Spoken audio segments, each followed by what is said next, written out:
በስመ አብ ወወልድ ወመንፈስ ቅዱስ አሐዱ አምላክ አሜን።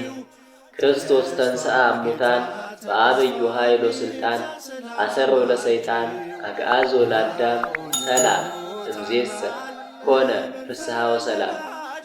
ፍስሐና ሰላም በትንሣኤው የተደረገላችሁ ውድ ቤተሰቦቼ እንኳን ለ2017 ዓመተ ምህረት የጌታችን የመድኃኒታችን የኢየሱስ ክርስቶስ የትንሣኤ በዓል በሰላም በጤና አደረሳችሁ አደረሰን።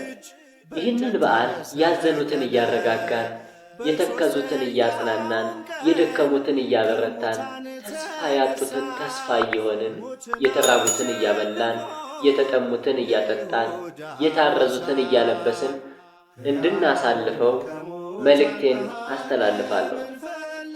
ውድ ቤተሰቦቼ ይህንን ቻናል ሰብስክራይብ፣ ላይክ፣ ሼር በማድረግ ታበረታቱኝ ዘንድ በአክብሮት እጠይቃለሁ። ከዚህ በተጨማሪም ለምለቃቸው ቪዲዮዎች ገንቢ የሆነ አስተያየታችሁን እንድትጽፉልኝ በአክብሮት እጠይቃለሁ። መልካም የትንሣኤ በዓል። የዛሬ ዓመት ደግሞ በሰላም ያደርሰን ዘንድ የእሱ መልካም ፈቃድ ይሆንልን። አሜን።